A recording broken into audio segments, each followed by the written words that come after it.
Me and my best friend Josh had been exploring abandoned buildings for years. Factories, schools, malls. We thought we were pros. We thought we knew how to handle ourselves. But the night we broke into the old St. Jude Sanatorium, we broke the most important rule of all: never go into the basement. It was mid-October. The sanatorium had been closed since the late 90s. It was a massive, looming brick building surrounded by a chain-link fence topped with razor wire. We found a hole in the fence around the back and slipped in around 11 p.m. The air inside was stale. It smelled like wet rot and asbestos. We spent the first hour exploring the upper floors. It was creepy, sure, rusted beds, patient files scattered on the floor, but it was empty. Just graffiti and trash. "Let's check the morgue," Josh said. I hesitated. The morgue was in the sub-basement, but I didn't want to look like a coward, so I followed him down the stairs. The air got colder as we descended. The stairs were concrete, slick with moss. When we reached the bottom landing, the heavy steel door was already open. We walked into the main hallway of the basement. It was pitch black. Our flashlights cut through the darkness, revealing long corridors lined with pipes. Then we heard a sound. Josh stopped. "Is that a machine?" "No way," I whispered. "Power's been cut for 20 years." But the sound was clear. Beep, beep. We followed the sound. It led us down a side hallway labeled surgical wing. As we got closer, I smelled something that cut through the mold. Antiseptic, the sharp chemical smell of cleaning fluid. We reached a set of double doors with round windows. I shined my light through the glass. My breath caught in my throat. The room beyond the doors wasn't dusty. It was clean. The stainless steel tables were shiny, and in the corner, plugged into a portable generator, was a heart monitor. It was running. And lying on the operating table was a person. A man stepped into the view of my flashlight beam inside the room.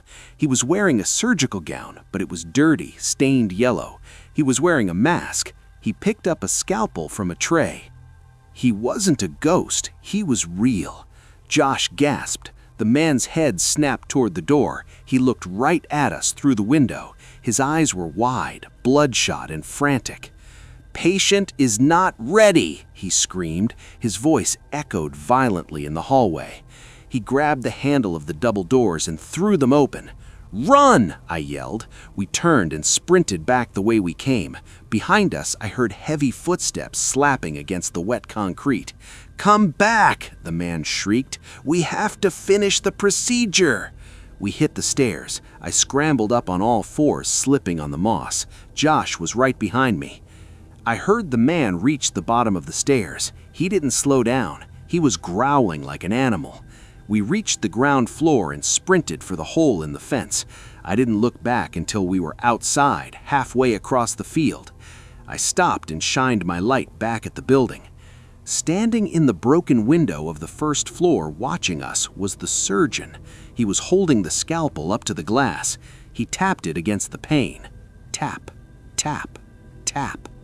We got to the car and drove until we found a gas station. We called the police.